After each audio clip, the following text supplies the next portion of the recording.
Hello everyone, this is Rohan Meshram, and we will be talking about these workflows in bioinformatics. And this is how this is going to happen. First, we will get familiarized with the concept of workflows. Okay, and in this video, we will be talking about just an uh, introductory topics in these workflows. Well, we would be dealing with what exactly are workflows, why do we need those workflows, and we would talk about what are some general workflows that are used in bioinformatics. Okay, so let us begin by discussing as to what exactly is a workflow.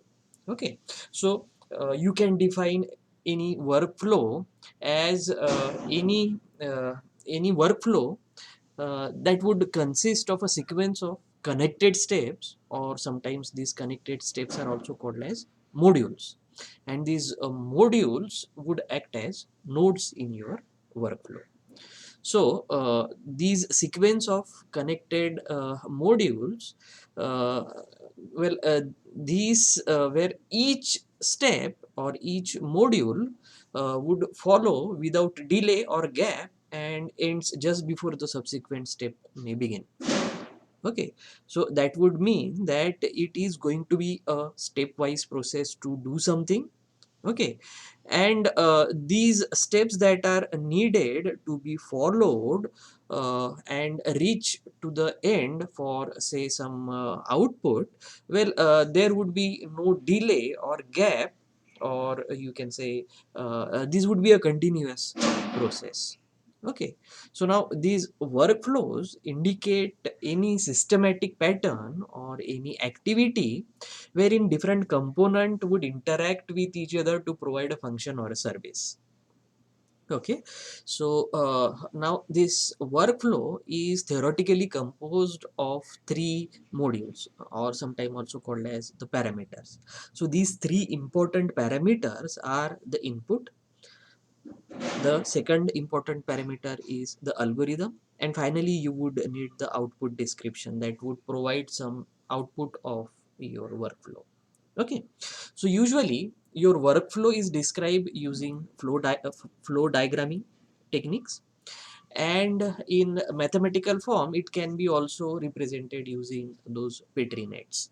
Okay, so well, this is a simple example of a typical workflow. As you can see over here, this workflow consists of three steps, or you can call it as this workflow is composed of three modules. Okay, so now the step one of your workflow can be uh, can be devoted for taking an input. Well, in this case, this is a simple workflow which can be related to some chemoinformatics application. Okay, so well, this particular step one, or you can call it as module one, is devoted to read some input data.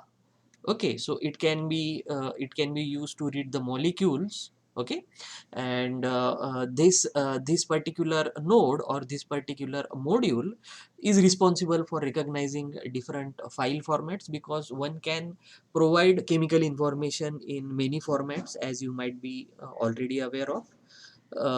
Why? Because molecules can be represented in different ways. Some can represent the molecule in smiles format, one can represent the molecules in mol format or in SDF format. The objective of this node 1, or the work of this node 1, would be to recognize what exactly is the input provided by the user. Okay, and the next objective can be to verify if whatever input has been given to that step or to that module, it is error free. Okay, so it verifies that whatever entries have been provided as an input to model 1, they don't have any error in them. Okay, so this can be task to module 1, and the moment it perform its task of reading whatever input molecule has been given and verifying that it don't have any errors in them. Okay, after doing this task, this module will automatically pass on the data to the next module without any delay. Okay, or without any intervention, manual intervention. You will not have to tell ki, okay, move next, move next. Okay, so the once it finishes its job, whatever data is available or whatever data it has processed, that would be automatically be forwarded to your next module or next node in your workflow. Okay, now the step 2 in your workflow can be related to some QSR related step. Like in your QSR, you would require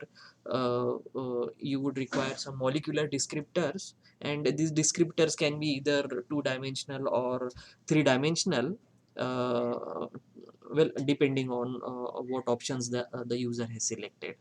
Okay, you know that this QSR requires molecular descriptors to be computed. Okay, so it would read the molecular information data in step 1, verify if it is right, provide that data to your next node or to your next module, which is responsible for computing various descriptors.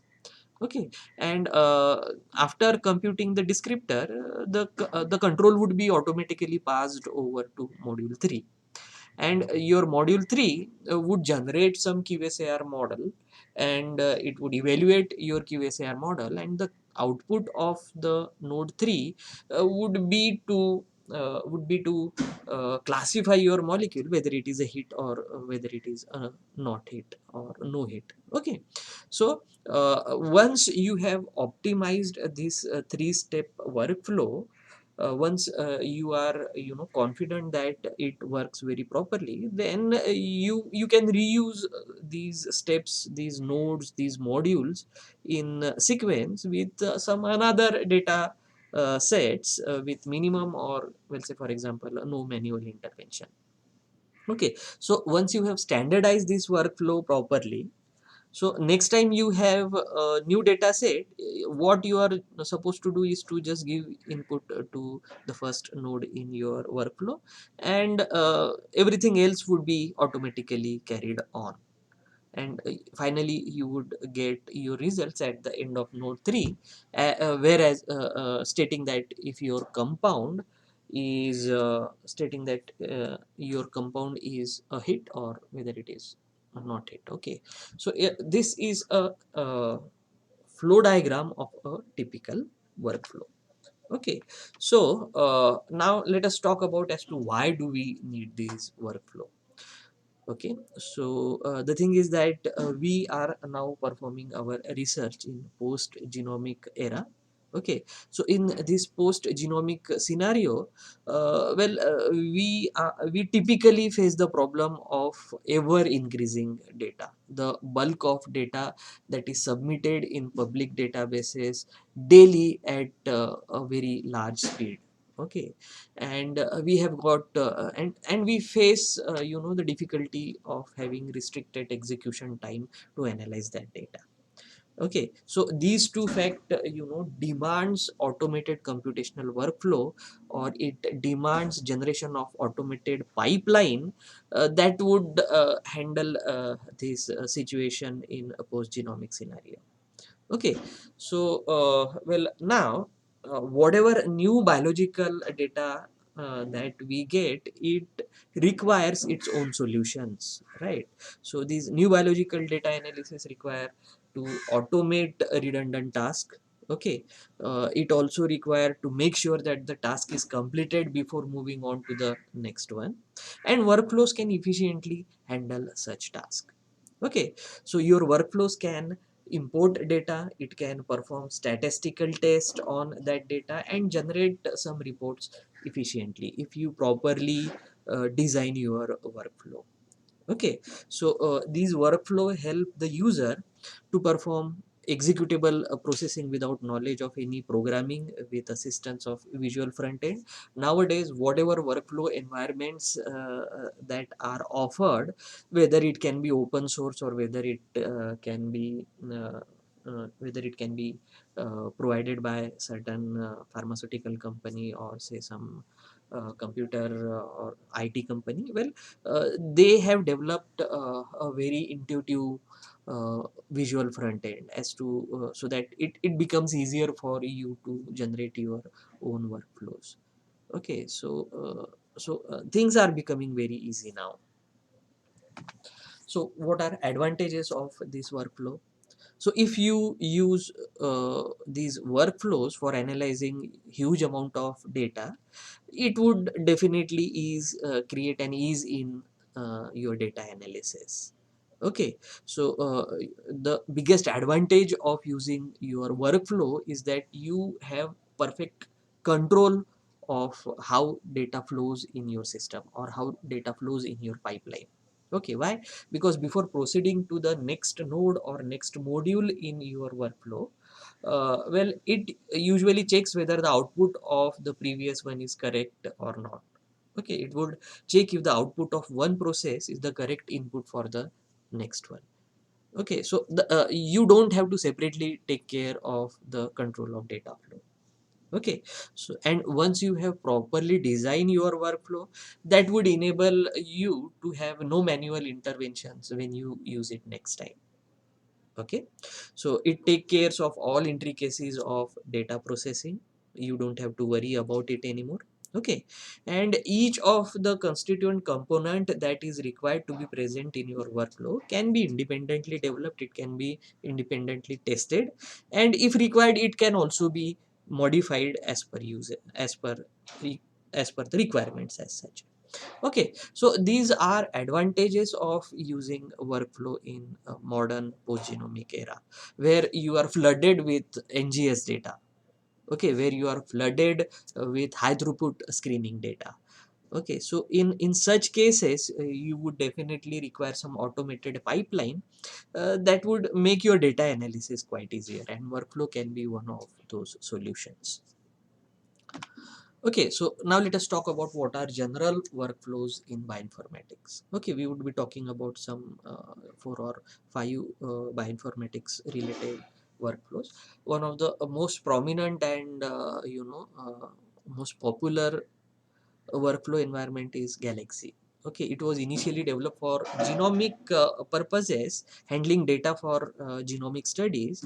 Well, say for example, your NGS data, but now it can be used for any integrated workflow in bioinformatics. It has reached to its developmental stage that it can perform multiple tasks. Okay, another popular example is BioBike.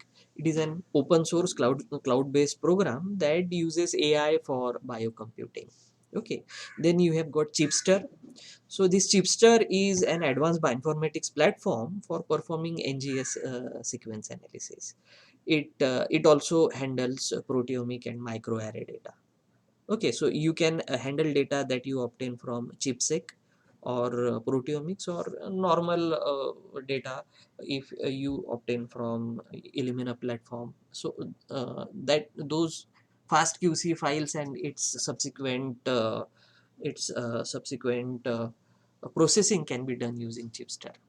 Okay, then you have got Enduril. So it is another open source workflow, and Enduril is generally used for SNP analysis, or what we call as a single nucleotide polymorphism analysis, or some task related to next generation sequencing analysis. Okay, it can also handle cell imaging analysis or flow cytometry data. So it becomes quite handy to work with this one. Then you have got some visualize based workflows as well, something called as Viz trial. Well, this Viz trials combines workflow and visualization task. Okay, so it was mainly developed for exploratory computational task. Okay, so that is all about now at least you know what are workflows and where do we use them. In our next video we would be talking about some general and some important workflow environments, and what are their features. Okay, and once we complete out with your second session of this lecture, we would then talk about as to I will give you a demonstration on one of the workflow environment for creating a simple workflow. That is how things would happen.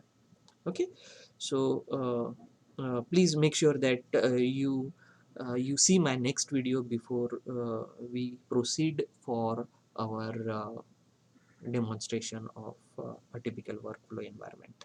Okay, so see you guys in my next video.